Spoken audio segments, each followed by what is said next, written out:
Hey guys, before we go ahead and move on with the video, I want to take this time to shout out some of my YouTube membership members. This time I'm going to be shouting out 6 of them because I got 6 brand new members alongside the 30 that I already have ever since I started YouTube memberships. Those shout outs are going to go to Soda Slime, Random Planet, KDG, Paul, Vanessa Brooks, and Omega Dragon 79. Thank you all so much for your support on YouTube memberships. Guys, again, if you want to be a part of my YouTube memberships, it only costs 99 cents per month. You guys will get access to a badge right next to your name when you comment on my videos or when you comment during my video premieres. You guys will have access to exclusive emotes only available on my YouTube memberships. You guys will be randomly shouted out amongst other YouTube members on newly uploaded videos. And last but certainly not least, you guys will automatically be entered into a monthly $15 gift card giveaway that I'll be doing at the end of every month for my YouTube memberships. All of that for 99 cents per month.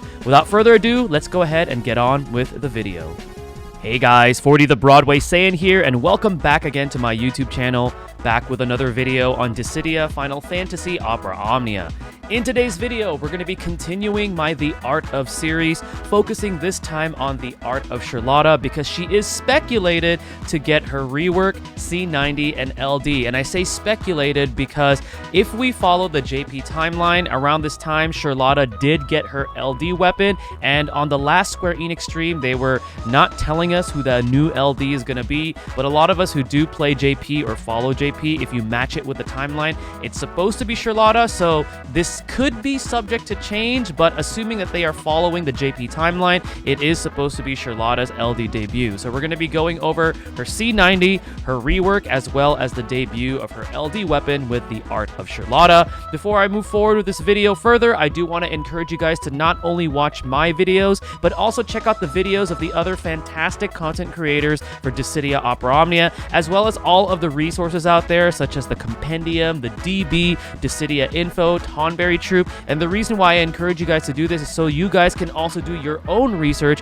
and formulate your own educated decision on whether or not you invest in these characters that I talk about on these videos. So without further ado, let's go ahead and dive right into The Art of Sherlotta. Something a little bit different with this particular video is because upon the making of it, Sherlotta already has her second rework as well as her FR and BT weapon on JP. I can't use footage from that on my JP account because I want to show you guys something accurate with what Global is going to be getting. So instead, I want to give a shout out to VL because the footage that you are seeing right there is directly from his video, and I got his permission to use it for my video. And I also want to give a shout out to another creator, which is Zodiacal Void, because he is actually really good at using Sherlotta and gave me a lot of tips on how to actually go with skill rotations and things like that. So shout outs to both of those two content creators. Be sure to check out their YouTube channels in the links down below. So if you guys are not familiar with Sherlotta, a little bit of overview: she is a support unit with great auras, buffs, debuffs, battery, and healing. She provides plenty of Brave Overflow. She has insta-turn battery options, and she has access to Brave Gravity options. Starting off with her rework, it's pretty light with her reworks, to be honest. Her skill 1, Light of the Crystal. The Brave gains are now based on the M Brave are just further increased. So pretty much you're going to get a little bit more Brave gain out of her skill 1. Her skill 2, which is Crystal Generation, the Brave gains based on attack are also further increased, and it now also has gained Max Brave Overflow. So pretty simple reworks, nothing too much to highlight there. Her C65, which is Brave Heal All with the C88 extension, is going to give you more usage and a longer duration of the effect. There's going to be Party Brave gains based on Max Brave with a further increase on the Brave gains, and it now also has gained Max Brave Overflow. So pretty simple there as well. Nothing too crazy to highlight. I mean, she was already a pretty solid support unit, but as far as the rework goes, it's just pretty minor in my opinion. Now, moving forward with her EX, which is Crystal Core Wave with the C85 extension, the Brave gains based on Max Brave are going to be further increased. There's now going to be gained Max Brave Overflow with an increase in potency. You're going to get a longer duration on her EX buff, which is called Crystal Generation, and now she's also going to recover 1 usage of her skill 2, which is called Crystal Generation. Now, her brand new skill, which is her LD, is called Crystal Ray. What this does is it reduces enemies' Brave by 100%, excluding broken enemies, so that's the Brave Gravity effect that you have right there. It provides Party Brave gain. It has gained Max Brave Overflow. It deals 2 AoE HP attacks, and this is based on the relic staff overhead value, which is going to be her overhead effect. It doesn't consume her own brave, and it resets the relic staff's overhead value, however, back to 0. It changes her HP command to a brand new one called Staff Throw, and this has 2 usage. Using the LD will add 2 more usage, so theoretically you can actually spam the LD and get a total of 6 uses out of this special HP command. Now we're going to go over the relic staff overhead effect that you get from the LD. What this does is it provides the party stolen and gained brave overflow. It also provides the party brave gain up, brave damage up, and attack up. The stored value increases as brave is received from like battery effects and stuff like that, and it increases up to 3 times of her max brave, and the stored value will reset to 0 when you use the LD skill. Now that new command, which is Staff Throw, the HP command, it's accessible after using her LD skill Crystal Ray. It heals her own brave prior to dealing damage. It deals an HP attack based on that relic staff stored value with 50% HP splash damage, and then it follows with another HP attack with 3 brave hits behind it, also dealing 50% HP splash damage. This has stolen max brave overflow, and it also inflicts her debuff, which is Light of Rejection. So some summary and thoughts on Sherlotta. I think that she's still a great support unit. She definitely has better longevity with her skill 2 recovery from her EX, and more options now with her LD and her new HP command. Her insta-turn battery options, I feel, are great to build up brave for your DPS to prepare for a big attack. So, for example, if you run her with somebody like, let's say Machina doesn't have a lot of brave on him, you could spam either skill 1 and then go right into EX with Sherlotta and get everybody's brave up, and then when Machina's turn comes around, you could use his high damaging HP command. The brave gravity options that she provides can help in a dangerous situation where an enemy's brave might be really high and they have crazy reductions, and you don't necessarily have the firepower to shave them down, so you could use her brave gravity options coming either from her EX or her LD to get their brave down by a certain percentage.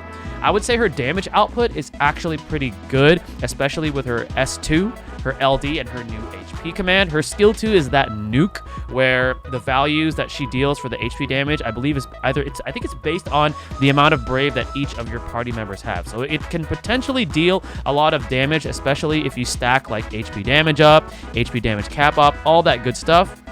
I feel like for a support unit, she's definitely an easier slot in for various party comps because you only have to manage one unique buff, one unique debuff that she inflicts, and her overhead. There's really nothing much that you have to manage with her outside of that. One of her weaknesses could be her lack of brave shaving, but it is kind of alleviated because she does have brave gravity, which is the brave reduction that she does based on a certain percentage. And I would say another, I wouldn't want to say a weakness, but when it comes to support, we have a lot of options now. And if you're a veteran player or have been playing this game for a while, there's various options that you could go with as far as support, and it really depends on your play style. So Sherlotta has some competition there, but all in all, I think she's solid. I think she's better now. I know she's getting an FRBT and a rework later down the line, so I know some of you guys are more inclined to skip and wait until she gets that, where she's even better. But if you grab her now, I actually think she's pretty solid. I don't really have a lot of bad things to say about her because she's solid, she's not that hard to use, and she's an easy slot in, and she has a pretty decent damage output as far as being a support unit. So now we're going to go ahead and go into skill rotations. I know that this gets asked a lot whenever I make these videos. Again, I don't think this applies to every single character, especially like DPS, because it doesn't really matter at this point, especially during the era that we're in on Global. But if you really want to know Sherlotta's skill rotations, I gave you guys 2 options here. And again, thank you to Zodi, because he is the one that I spoke to in regards to playing Sherlotta effectively. So option 1 is pretty standard. You want to build her brave with her skill 1, C65, and EX, and then go straight into LD. The reason why is LD is going to deal all that damage. And then afterwards, remember, it is going to give you access to the special HP command, and it's also going to reset the value of her overhead to 0. You can also use skill 2 as a filler. I do feel at this point you're probably not going to use that nearly as often with her new options available, but it's still there as a filler if you want to use that. And then option 2, I would say, is probably the more... how do I want to describe this? The more... the better way of potentially utilizing how she performs, or the more effective way is a better word to describe that. So what you want to do is you want to spam all her LD skills, and then you're going to go into her EX because her EX charges really quickly, and then you go into C65, and then you want to build more Brave with her skill 1 until you get the orange value on the overhead effect, because the value of the overhead is going to be 3 times of whatever her max Brave is, and then you're going to utilize her HP command. So you should have total of 6 uses after you spam her LD. And the reason why spamming her LD can be seen as ideal is because not only do you gain access to her HP command, but her LD actually depletes the overhead effect, where I feel like it doesn't make her nearly as consistent as far as like utilizing her damage. So if you want to spam her LD, you spam it, you get up to 6 uses of that new HP command, and then all you got to really focus on is building up Brave, utilizing the HP command. And remember, the new HP command does not deplete the overhead effect, so you can actually hold on to that and then spam her new HP attack and deal a pretty considerable amount of damage,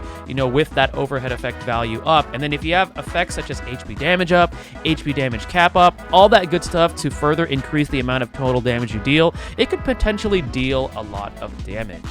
Alright guys, well this is going to go ahead and conclude my video for the Art of Sherlotta. Hopefully it helps you guys out in preparing for her potential upcoming C90 rework and debut of her LD weapon on Global Opera Omnia. Again, I want to give a big thanks and shout outs to VL and Zodiacal Void for helping me with this video, VL for the video footage, and Zodiacal Void for telling me a bit more about Sherlotta and talking about rotations and optimizing how you play her and things like that. Thank you guys again for watching. This is 40 the Broadway Saiyan signing out. Mahal, everyone.